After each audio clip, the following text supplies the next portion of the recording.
Italian Wine Podcast. Chin Chin with Italian wine people.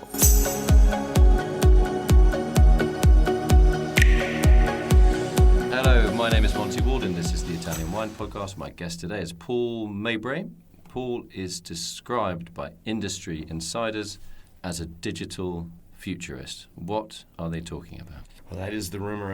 I'm the guy that sees around the corner and what's going to happen next for the wine industry and tries to bring that technology to the wine industry to help them succeed. Okay, so what is going on now, and what are your predictions for the future? Yeah, that's interesting. There's a lot more e-commerce than we've ever seen in the United States market, and social media is being used in ways that are helping the wine industry leapfrog centuries of bad regulations, or not centuries, but decades of bad regulations. So yes, amazing new tools and technologies to catalyze it. So you're talking about regulation, you're talking about selling of wine, That's right. Yep. I am in the United States market, so that's where I'm particularly an expert in. Okay, so where you have this three-tier system of importer, distributor, and final seller, whether it's retailer or a restaurant or whatever. That's exactly right. It's a mess. So how can you? What is the reality now, and what are the challenges now for producers in that specific American three-tier system, and what opportunities do you see arising for them in the future? Well, I think market access is clearly a problem. I mean, there's 200,000 wineries in the world. In the United States, there's 700 wholesalers, but there's really only 5 to 10 of any meaning. So you have 200,000 producers trying to go through 5 to 10 wholesalers. It's not sustainable, and that the market pressures will break that, as they have done in every other market. So when you say break it, you mean that there will be more distributors that will found themselves, that will create themselves, that will buy themselves a phone connection and an internet site and a little brand name and an office somewhere and start importing and selling wine? No, I think the internet. I think the internet. Nature finds a way. I think that all of the great innovation that's happened has been disintermediation. So there'll be some tech company, a business-to-business platform, or wineries going straight to consumer using tools. They'll be leveraging that technology to access the customer directly or to jump over the wholesaler, and that's inevitable. But aren't wineries often terrible self-promoters? I mean, I live in Italy, and finding Italian wineries that have even a coherent website with a link that works or a phone number that somebody's actually going to pick the phone up with, isn't that just a nightmare? It is the plague of the wine industry, and it exists in the U.S. as well. But I think we're more avant-garde, and we're teaching the world there's a different way, and that's why I'm here in Italy to kind of share those insights. So how can digital help in tangible ways, either a wine producer in a foreign country, as in a country outside of the USA? Sure. How could it help a producer within the USA, and how can it help consumers and producers link whether the buyer, the end user, the drinker actually has some kind of contact or knowledge of the wine that he or she is about to buy or has bought? That's a lot of questions. Yeah, I'm sorry about that's that.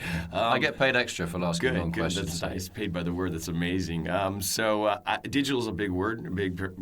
It's a big bucket, my friend. So saying digital, there's so much included in that. Everything from, search engine marketing to social media to business insights to e-commerce. So I'd say that, let me put it a little differently. Everyone that's in a first world country buys e-commerce. Everyone that's in a first world country uses social media. Almost every single person in a first world country has a smartphone. We are a digital society. We are a digital community, and we use these tools every day in our basic existence. And to ignore them is that we are risking our own peril or our own digital Darwinism. Okay. So basically, digital is here, and it's here to stay, and it's up to everybody to accept that, not fight against it, and use it. If you don't, it's inevitable. I mean, you've seen that in every other industry. In the United States, the Fortune 100 companies, over 70% have changed in the last 20 years, and most of them are due to digital disruption, right? So whether you have Amazon and all these new companies coming in and taking out bookstores like Barnes & Noble, it's just the change is inevitable. You just have to be there and do the hockey stick and adjust with it. And some companies are great, like Starbucks. They're amazing. They work really hard, and they spend a lot of money in R&D. They spend a lot of money testing new things to learn about the customer. And as a result, they're very successful they were the first ones to implement mobile payments and speed up getting a cup of coffee, right? They call it their digital flywheel. But you mentioned we're digital animals, but we are also social animals. We evolved by eating and shitting and shagging in caves and in confined spaces. So the idea that we're all suddenly going to live in our own...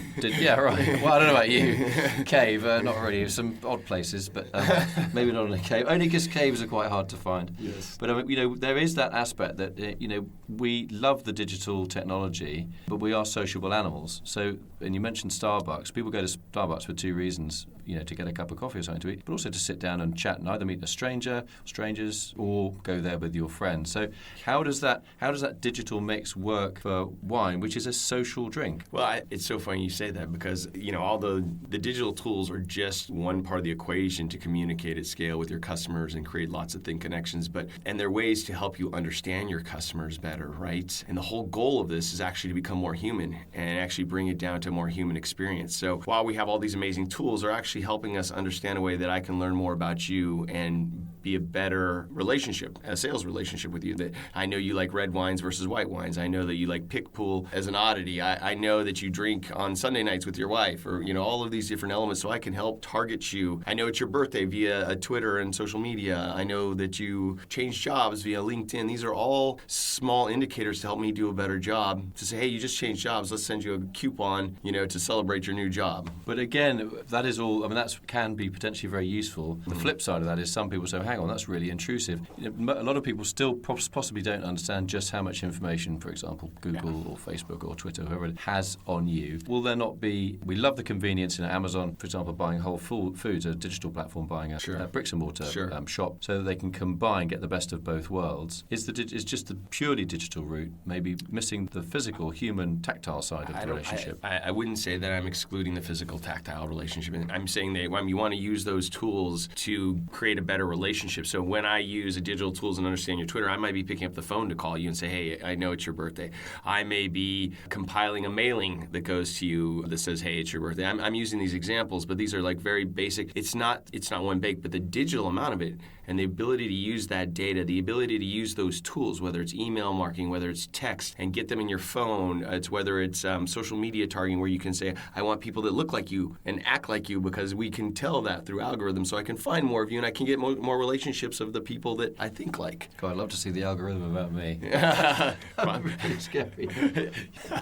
So, how do you work? Do you actually go and pitch your stuff to wineries in person? How does it work? How do you make money? How do you survive? Yeah. So I'm a software CEO. I founded two software companies, one called Wine Direct and one called Vintank. Wine Direct was the first ever e-commerce platform for wineries, and what I mean by that is whenever you bought wine from a winery, that software powered it. So you go to Mondavi and you'd buy the wine, and that Vintank would be on the back end, right? So that was a way to help them do a better job and get in. Vintank was a social media management platform. So anytime anyone said anything about wine on Twitter, Facebook, Instagram, Foursquare, whatever it was in the world, I would route those conversations to that winery like a phone. So they knew that customer was calling on that phone. That phone may have been called Twitter, or that phone may have been called Instagram, and they could choose to respond or not, because I felt that they were missing out on these amazing chances to talk with customers. How did you get the knowledge to develop the software? You were born in Washington State. Yes, I was born in Washington State. My parents moved to Napa when I was very young. But were they techies? Yeah, my dad is. He was an electrical engineer, so he'd bring home a computer, and I got to nerd out. And my first job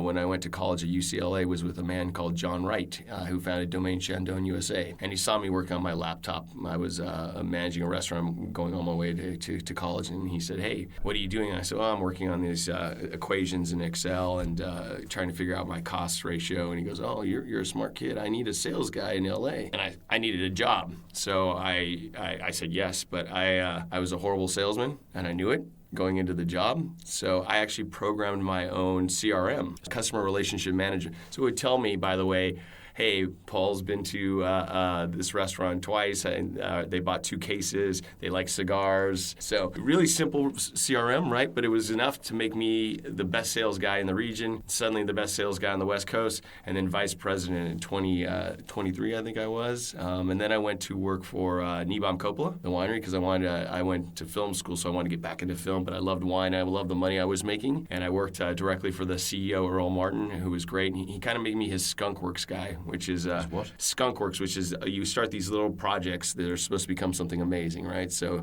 you write the business plan, your operation. I got to work on the ERP system, enterprise, the big software that worked on the back. I got to work on sales, and then he gave me this really ugly project back then, which was called a wine club, and no one liked to do wine clubs back then. And I was like, oh man, I don't want this job. Okay, but the wine clubs back then, people were hand keying in credit cards. It's ridiculous, right? And they had sheets of paper who the wine club club members were. It was obscene. And so I called. I went to a bookstore. Yeah, no, it's serious. I went to a bookstore, and the guy that wrote Sequel for Dummies, and I called him. I said, hey, I need you to program a wine club processing software, and I'm going to build a wine club about experiences, not just about wine. And we were the fastest growing wine club at the time. I think we went to like 3,000, 6,000 members in 6 months. It was obscene, right? We had to make a non-wine wine club because we were not prepared of how fast it was growing. And then I became a .communist like everybody else. I joined wineshopper.com, which was a big online sales thing, which merged with wine.com, and they both, in the end, they bellied up. So I rode the Titanic all the way into the water. What went wrong with those two companies? I mean, that wasn't your fault, though, was it? No. They raised $400 million. I was, one of 400 employees or something like that, and it was no way my fault. I was a young kid. I drank the Kool-Aid. I thought we were going to sell every bottle of wine on the internet the day it turned on, and the day it turned on, it's like one, two. We're spending millions of dollars advertising. We're barely getting any sales. So that was the early .com bubble. But wasn't the problem there with wine.com about distribution? So the early wine.com problem was it was as much about distribution as it was all of those .coms were really early about things that they were trying to do, and the market. So they had to build all this infrastructure, they spend all this money, they had to learn how e-commerce worked, right, and how to sell it. And a lot of them failed pretty on petfood.com. You can name all these. And then you see the second wave of these happening right now, and they're actually succeeding now because A, consumer behavior is better, B, the technology's faster, C, all of the infrastructure that was built by that first wave. We all stand on the shoulders of giants, even if they failed, right? Stage 3 will be what? What will it look like? We're continuing to get better in the pocket. I think that all of this stuff that's happening in the pocket is amazing. What do you mean in the pocket? Meaning your cell phone, your mobile phone, the smartphone. It's becoming a supercomputer in your pocket. It's unbelievable. And I think I'm interested in how this Internet of Things starts to play with us. It seems a little nonsensical now, but how does our sweater talk to us that, when it's, and I know that sounds weird, or like how do I get a lens in my eye, that not on my, but like a contact lens, and I get to see over the store, this one's on sale and this one's not based upon that computer. It's actually really amazing when you think about it. I'm struggling with the voice stuff, but I think that's also coming very fast too. Voice recognition. Yeah, how you talk to everything, your Alexa, your phone, your Siri, your Cortana, whatever. So I think you're probably the first true kind of hipster computer geek dude that I've met. Oh, really? West Coast. Yeah, you got all the. I mean, you're born in Washington, but you got all the credentials. Just the way you're dressed, you kind of just look like cashmere sweat. Yeah, kind of just hipster geeky. Jeans and sneakers and that kind of thing. Yeah. And a sort of, I don't know what the chin beard thing. With a soul patch. Yeah. Is that what it's called? That's what it is. It's called soul patch. This is 46 years of growth, by the way. Really? Yeah. No, I'm struggling. Yeah. I can't grow very good facial hair. But you obviously love what you do, and you kind of are a sort of very likable geek. Thank you. I appreciate that. I like geek as chic is what I told my wife. Right. Okay. You got a wife? I do. I have a. Right. I have a that wasn't lovely presuming online. Like you didn't find each other online, did you? No, we didn't. There is a chink in your armor. Yeah. You can't do everything online. No, you can't do everything Oh, online. we got him there. I'm sure that I was older though, so a lot of people use Tinder. So maybe I don't know. I don't, but yeah. Your wife isn't going to listen to this. You did use Tinder. I did not. No, I don't, and I didn't. Right. Okay. We're gonna put that. Move on. Yeah. Put that one. We'll put that on the deposition. I mean, you do make it sound inevitable and convenient and easy and sensible, and anybody that has any kind of two brain cells is going to accept your view, the digital futurist's view of the future. What could go wrong? What could possibly go wrong? Where are the fault lines? The fault lines are actually our industry is the last industry to not be changed by the internet. It really is. It's actually the wine industry. The wine industry. But isn't that because wine is heavy and fragile and subject to regulation? No, it's because there's a lot of factors to it actually. Snobbery, fear. Fear is one for sure. Tradition is another. The life cycle, how we think of it. We operate in years, right? We're annually, right? And we're an annual thinker, and not in a bad way, but we wait for harvest. It goes through that process, right? We live in a very competitive set. I mean, it is the most competitive consumer goods product in the world,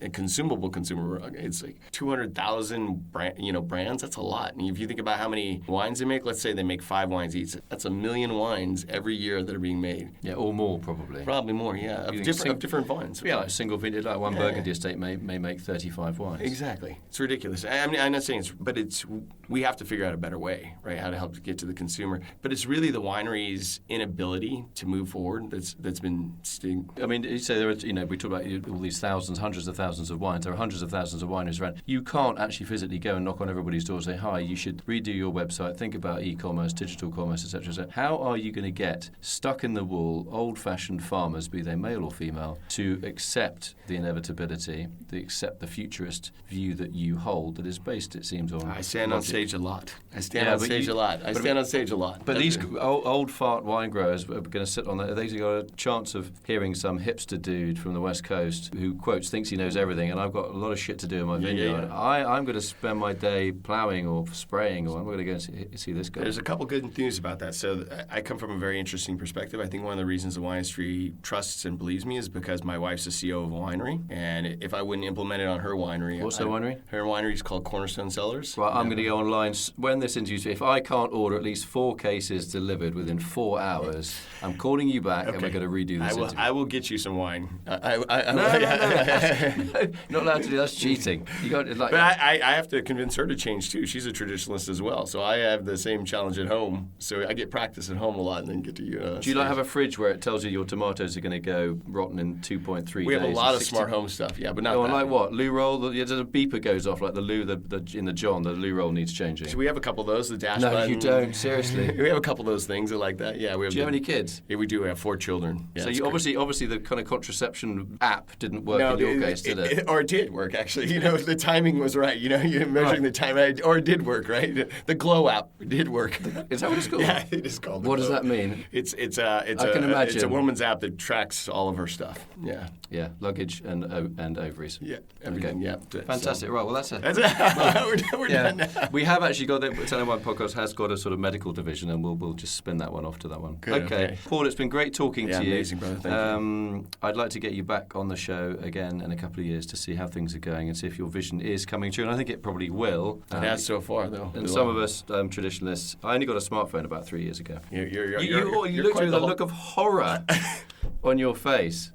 You did. I did. Really. I did. I totally did. I was like, wow. None of my friends could believe it. I can't believe it either. Yeah. You're like using a computer. You got a great Mac, and you're like. I had a Mac in '94 or something, '95. So why didn't you want a smartphone? Because I'm a stubborn. I just didn't think I needed one. Okay. No, I just didn't think I needed one. Do you like it? Now that you have one, or do you feel? Yeah, but it's fucked my eyes up. I mean, Okay. but it is useful. I mean, if you're late, you can call someone and say, "I'm going to be late, darling."